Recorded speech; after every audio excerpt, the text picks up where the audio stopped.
जीते जी निभा लो नाते, जीते जी निभा लो नाते, कहाँ बाद में बड़े मिलेंगे, कहाँ बाद में बड़े मिलेंगे, फिर ढूंढते रहना तस्वीरों में, फिर ढूंढते रहना तस्वीरों में, ये फूल जहाँ से दूर खिलेंगे, ये फूल जहाँ से दूर खिलेंगे।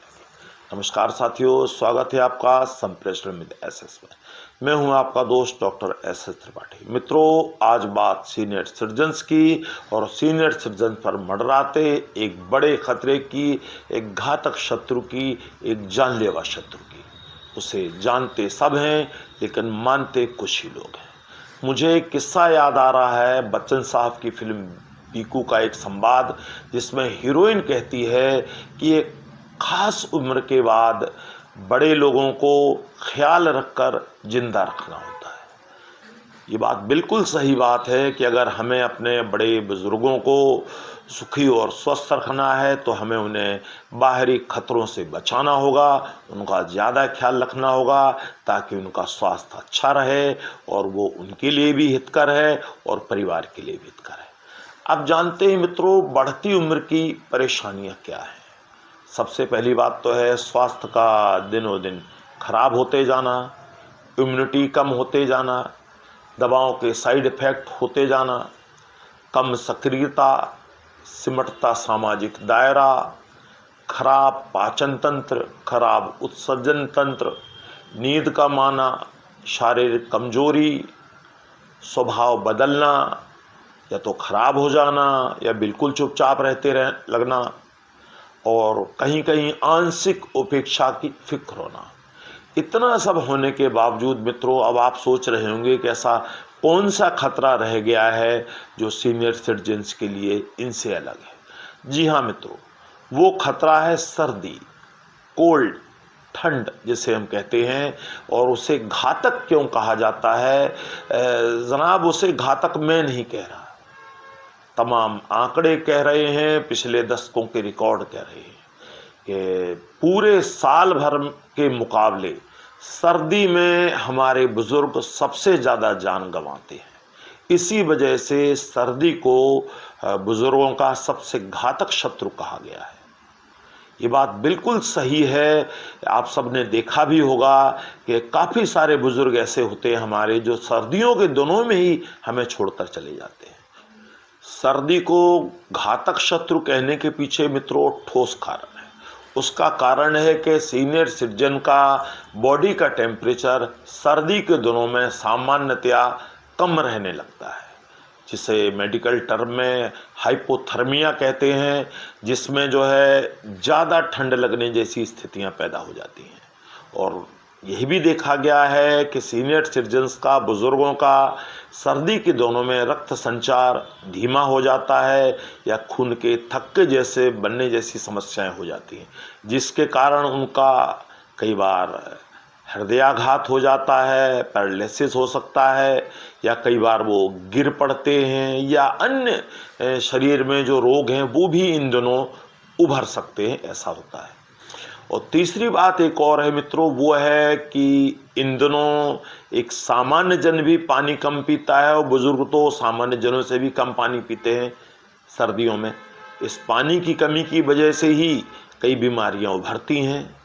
और ठंड के कारण आपने देखा होगा कि उनकी बॉडी भी कम एक्टिव होती है, धूप या तो इन्हें मिलती ही नहीं है या मिलती है तो बहुत कम मिलती है। और इम्यूनिटी वीक होने से तमाम पुराने रोग उभर कर आ जाते हैं। कोहरा प्रदूषण से सांसों की समस्या होती है, त्वचा शुष्क हो जाती है, या अगर उसे बिल्कुल सरल शब्दों में कहें तो सर्दी का मौसम युवा लोगों के लिए तो सुहाना कहा जा सकता है और बुजुर्ग लोगों के लिए डरावना जैसा कहा जा सकता है। अब जानते हैं मित्रों कि क्या उपाय अपनाकर हम अपने बड़े सयानों की, बुजुर्गों की, सीनियर्स की सेहत का ख्याल रख सकते हैं। तो पहली चीज़ तो ये है मित्रों कि आप उनका खान पान, दवाएं, रूटीन ये व्यवस्थित बनाए रखें, जैसा हमेशा से चलता है वैसा ही अच्छा बनाए रखें। और यह भी ध्यान रखें कि सीनियर सिटीजन की दैनिक क्रियाएं प्रॉपर संपन्न होती रहें और वो संभल कर चलते रहें। और एक बात बड़े दुख के साथ कहना चाहूँगा कि हमारे देश में जितने भी बुजुर्ग हैं, अगर उनका बुढ़ापा खराब होता है तो उनमें से 90% लोगों का बुढ़ापा गिरने की वजह से खराब होता है। गिरने के बाद उनमें कई लोग तो दुनिया को अलविदा कह देते हैं, कुछ लोग ब्रेन हेमरेज के शिकार हो जाते हैं, कुछ मेमोरी लॉस के, कुछ मल्टी फ्रैक्चर के, और कुछ ऐसे लोग होते हैं जो चल ही नहीं पाते दोबारा, और यह बीमारियां उन्हें ताउम्र जिंदगी खत्म होने तक तंग करती रहती हैं। तो हमें इस बात का खास ध्यान रखना चाहिए कि हमारे बुजुर्ग जब चलें तो संभल कर चलें, सहारा लेकर चलें, या घर का कोई सदस्य है तो वो उन्हें इस काम में मदद दे। और सीनियर्स को भी जो है लिक्विड पानी, चाय, दूध, कॉफ़ी, जूस, ये चीज़ें लगातार देते रहना चाहिए ताकि उनके शरीर में पानी की कमी ना होने पाए, जिसकी वजह से कोई और रोग उनके ऊपर आक्रमण ना कर सके। और खाने में गर्म चीज़ें दी जाएं, अदरक, तुलसी, गिलोय, काली मिर्च, लहसुन जैसी चीज़ें उन्हें दी जाएं जो गर्म होती हैं और उनके स्वास्थ्य को अच्छा रखने में मदद करेंगी। और इन दोनों बुजुर्गों को ये भी देखा जाता है कि कई बार या तो वो ओवर ईटिंग कर लेते हैं या खाना ही स्किप कर जाते हैं। तो हमें इस बात के लिए विशेष ध्यान रखना होगा कि ना तो उन्हें ओवर ईटिंग करने दी जाए और ना ही खाना स्किप करने दिया जाए। अगर वो खाना स्किप कर रहे हैं तो घर का कोई सदस्य उनके साथ बैठकर खाना खाए, साझा करे खाना, ताकि वो भी देखा देखी कुछ खाएं। और दूसरी चीज़ है हरी सब्जियां, मौसमी फल, ड्राई फ्रूट्स, मूंगफली, गुड़, गजक, ये भी उनके स्वास्थ्य के अनुसार उन्हें दी जा सकती है। इनके बीपी, शुगर, दर्द, डाइजेशन का खास ख्याल इन दोनों रखा जाए, क्योंकि देखा गया है जोड़ों वगैरह के दर्द इन दोनों ज़्यादा उभर आते हैं, चलने में तकलीफ़ होती है। और यह भी ध्यान रखा जाए कि इनका रोज़ नहाना ज़रूरी नहीं है, जब मौसम ठीक हो तब नहाएं, बार बार हाथ ना धोएं, सैनिटाइज़र का इस्तेमाल कर सकते हैं। और अगर इन्हें मदद की ज़रूरत है, वो बुला रहे हैं, तो ध्यान रखा जाए तुरंत जाएं, उनके पास फ़ोन की सुविधा हो, घंटी हो, ताकि वो मदद के लिए आसानी से बुला सकें घर के सदस्यों को। और कोशिश की जाए उन्हें कुछ देर धूप में बिठाया जाए, एक्सरसाइज वगैरह करवाई जाए। लेटे लेटे भी वो चाहें तो हाथ पैर मूव करके अपने शरीर को गतिमान रख सकते हैं। इसके अलावा उन्हें कुछ समय दिया जाए, उन्हें प्यार भरा स्पर्श दिया जाए, उनसे घर की बातें साझा की जाएं। और इस बात का भी ध्यान रखा जाए कि उन्हें ये न लगे कि वो घर के लिए यूजलेस या अनुपयोगी हैं। उनका महत्व, अस्तित्व बरकरार रहे, सम्मान बरकरार रहे परिवार में।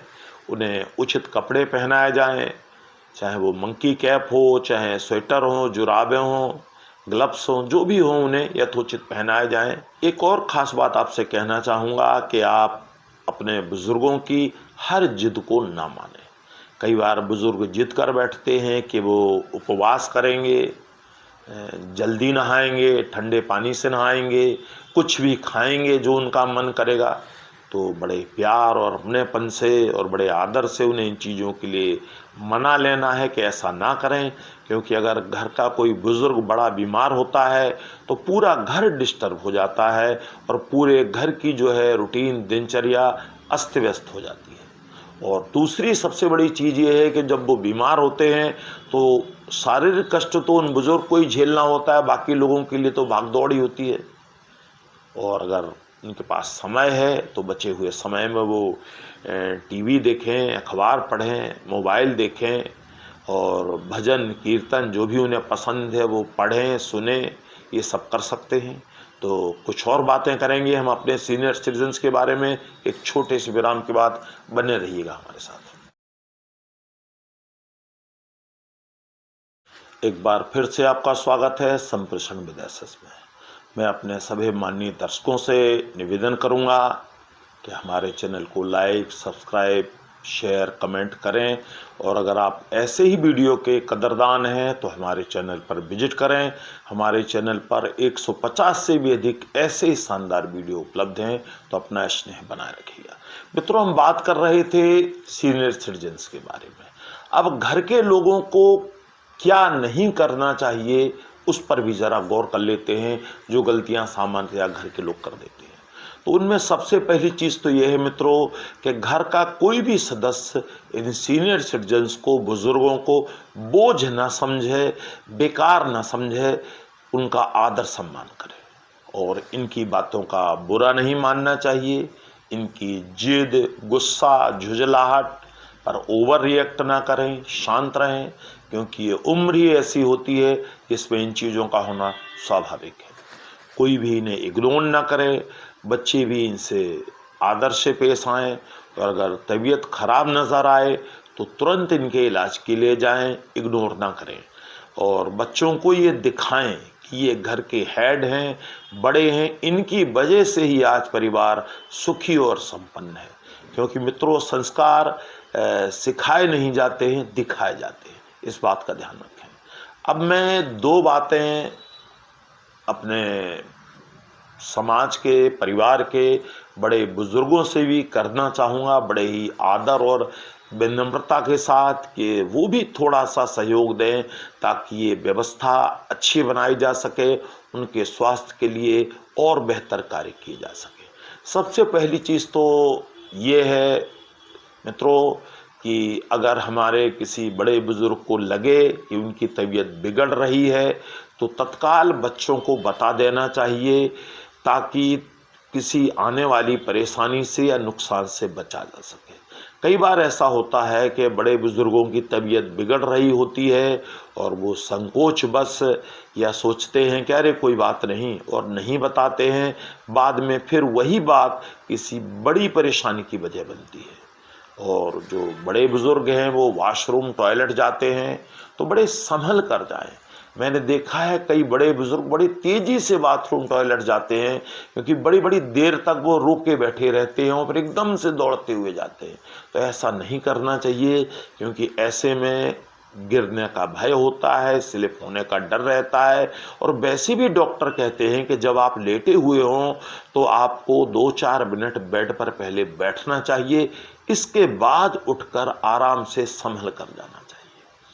और बुज़ुर्गों को ये भी चाहिए कि अपनी मनमानी ना करें, जिद ना करें, क्योंकि बच्चे अगर कोई चीज़ समझा रहे हैं तो उसे मान लें, क्योंकि उनसे बेहतर आपके स्वास्थ्य के बारे में और कोई नहीं सोच सकता है। और इसके अलावा अगर हो सके तो आप छोटे मोटे काम कर सकते हैं तो करें, नहीं तो योगा करें, टीवी देखें, अखबार पढ़ें, इनमें अपना समय गुजारें। और दूसरी चीज़ एक और है जो भी समस्या बनकर इन दोनों दिखाई देती है कि बड़े बुजुर्ग पैसे खर्चने में बड़ा संकोच करते हैं।